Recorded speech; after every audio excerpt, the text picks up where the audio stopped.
Morning students. आज हम लोग क्लास 9 के हिंदी व्याकरण का चैप्टर 10 अव्यय पढ़ने जा रहे हैं। आज हम जिन बिंदुओं पर चर्चा करेंगे वो पहला है अव्यय क्या है, दूसरा अव्यय के भेद और तीसरा भेदों का विश्लेषण। अव्यय ऐसे शब्दों को कहते हैं या वाक्य में प्रयुक्त ऐसे पदों को अव्यय कहते हैं जिनका रूप लिंग, वचन, पुरुष, काल, कारक किसी के हिसाब से भी नहीं बदलता है, यानी कि किसी भी अवस्था में उनका रूप जो है अपरिवर्तित रहता है, उनमें किसी तरह का भी बदलाव नहीं आता है। हम लोग इसे अविकारी शब्द के रूप में भी जानते हैं, जो हम लोग पिछली कक्षाओं में पढ़ चुके हैं। विकार का मतलब होता है बदलाव या परिवर्तन, अविकारी यानी जिसमें कोई बदलाव या परिवर्तन नहीं आता है, जैसे कि तथा, और, या, इसलिए, किंतु, परंतु ऐसे शब्द जिनका रूप किसी भी अवस्था में अपरिवर्तित रहता है। इसके बाद आते हैं हम लोग अव्यय के भेदों के बारे में। अव्यय के 5 भेद है। पहला है क्रिया विशेषण अव्यय, दूसरा संबंध बोधक अव्यय, तीसरा समुच्चय बोधक अव्यय, चौथा विस्मयादि बोधक अव्यय और पांचवा निपात। अब हम इनके भेदों को विश्लेषण करते हैं। आपके पाठ्यक्रम में क्रिया विशेषण का विश्लेषण नहीं दिया गया है, फिर भी आपकी जानकारी के लिए बता रही हूँ कि क्रिया विशेषण के 4 भेद हैं।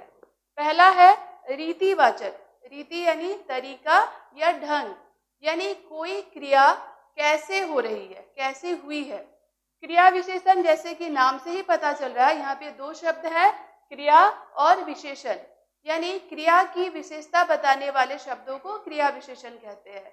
तो रीतिवाचक क्रिया विशेषण जो बताता है कि कोई क्रिया कैसे हुई है, जैसे कि अचानक, धीरे धीरे, ऐसे शब्दों से क्रिया के होने के तरीके का या ढंग का पता चलता है।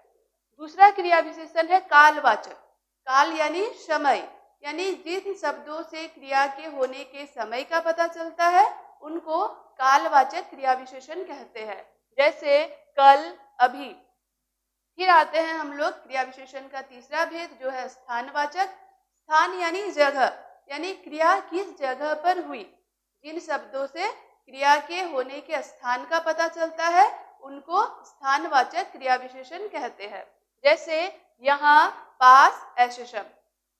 चौथा क्रिया विशेषण है परिमाणवाचक। परिमाण यानी मात्रा, कोई क्रिया कितनी मात्रा में हुई है, ये जिन शब्दों से पता चलता है उनको परिमाणवाचक क्रिया विशेषण कहते हैं, जैसे कुछ, कम, ज्यादा, थोड़ा, बहुत, ऐसे शब्द परिमाणवाचक क्रिया विशेषण में आते हैं। फिर हम आते हैं संबंध बोधक क्रिया विशेषण, संबंध बोधक अव्यय में। संबंध बोधक अव्यय के जो भेद है, पहला है कालवाचक।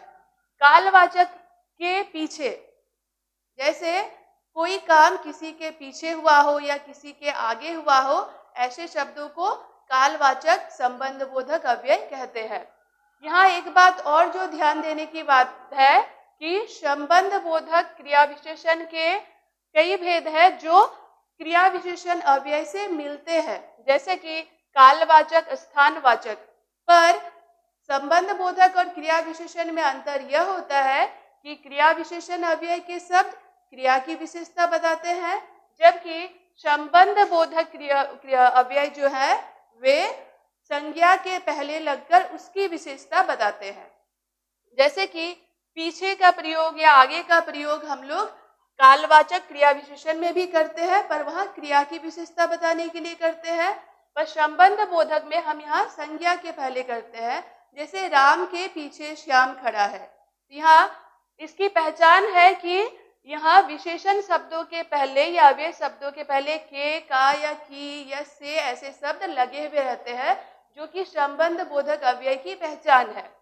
फिर आते हैं हम लोग स्थानवाचक क्रिया संबंध बोधक में, जिसका पहचान है के ऊपर, के नीचे, के अंदर, के बाहर।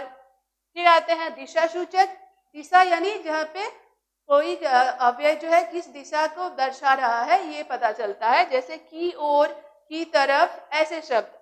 फिर आते हैं साधन सूचक, यानी किस चीज के द्वारा संज्ञा जो है कोई कार्य कर रहा है, जैसे के द्वारा। जैसे हम लिख कर बोल सकते हैं कि रोहन साइकिल के द्वारा स्कूल जाता है। फिर आता है विरोध सूचक, जहाँ पे विरोध का पता चलता है, जैसे मोहन सोहन के विरुद्ध खड़ा हो गया। फिर आते हैं संग्रहवाचक। संग्रह यानी हम किसी चीज को कितनी मात्रा में जमा करते हैं, जैसे या कोई काम जो है कितनी देर तक कितने समय तक वो हुआ, जैसे भर और तक। फिर आते हैं व्यतिरेक संबंध बोधक। व्यतिरेक यानी जहाँ पे कुछ चीजों को छोड़कर कोई काम हो रहा है या संज्ञा कोई किसी को छोड़कर कोई दूसरा काम कर रहा है, जैसे कि रोहन के अलावा सभी छात्र कक्षा में उपस्थित थे। तो यहाँ पे के अलावा शब्द का प्रयोग हम लोग इसको दिखाने के लिए कर रहे हैं। फिर आता है हेतुवाचक। हेतु यानी किसी के कारण या किसी के लिए जब कुछ होता है, जैसे राम के कारण श्याम पेड़ से गिर गया। यहाँ पे हेतु का पता चल रहा है। दूसरा है सहचर सूचक। सहचर यानी साथ, किसी के साथ होना जिन शब्दों से पता चलता है वो होते हैं सहचर सूचक संबंध बोधक, जैसे के संग, जैसे लड़की माँ के संग बाजार गई। फिर आते हैं समानता सूचक, जहाँ समान दो संज्ञाओं के बीच समानता का पता चलता है, जैसे रीता की तरह गीता भी पढ़ाई में बहुत तेज है। यहाँ पे की तरह से समानता का पता चल रहा है। फिर है विषय सूचक, यहाँ किस विषय के बारे में कहा जा रहा है उसका पता चल रहा है। इसके लिए हम लोग जैसे के नाम का प्रयोग कर रहे हैं। फिर आता है तुलना सूचक, जहाँ पे दो संज्ञाओं के बीच या दो चीजों के बीच तुलना की जाती है। फिर आता है विनिमय वाचक। विनिमय वाचक यानी एक के जगह पर दूसरे का प्रयोग करना। इसके लिए हम लोग की जगह पर शब्द का या अव्यय का प्रयोग करते हैं। इसके बाद आते हैं हम लोग अव्यय के तीसरे भेद, जो है समुच्चय बोधक। समुच्चय बोधक अव्यय वे अव्यय है जो किसी वाक्य में प्रयुक्त दो शब्दों या दो उपवाक्यों को जोड़ने का काम करते हैं, जैसे राम और श्याम दो भाई हैं। यहाँ पे राम और श्याम को जोड़ने का काम जो है और शब्द के द्वारा हो रहा है। इसके अलावा जैसे यदि वर्षा होती तो फसल अच्छी होती, यहाँ पे दो उपवाक्य हैं, यदि वर्षा होती और फसल अच्छी होती। इन दोनों उपवाक्यों को जोड़ने का काम तो शब्द कर रहा है। तो ये हो गया समुच्चय बोधक अव्यय।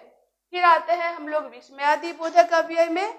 विस्मयादि बोधक यानी विस्मयादि बोधक जैसे हम लोग शब्दों को जानते हैं कि जहाँ पे हर्ष, घृणा, आश्चर्य, क्रोध ऐसी भावों का पता चलता है या ऐसे शब्दों का प्रयोग करते हैं, वहां उसे विस्मयादि बोधक अव्यय कहते हैं, जैसे हे राम, अरे ये क्या हो गया, ऐसे शब्द।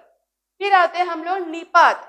निपात उन अव्यय शब्दों को कहते हैं जो किसी वाक्य में प्रयुक्त होकर उसके अर्थ को विशेष बल प्रदान करते हैं, जैसे कि मैं केवल खाना खाऊंगा, यानी कि वो सिर्फ खाना ही खाएगा, या फिर मैं सिर्फ खाना ही खाऊंगा, या फिर मुझे तो केवल यही खाना है, यानी मुझे कोई विशेष खाना ही खाना है, कोई और कुछ नहीं खाना है। तो आज का क्लास यहीं पे खत्म होता है।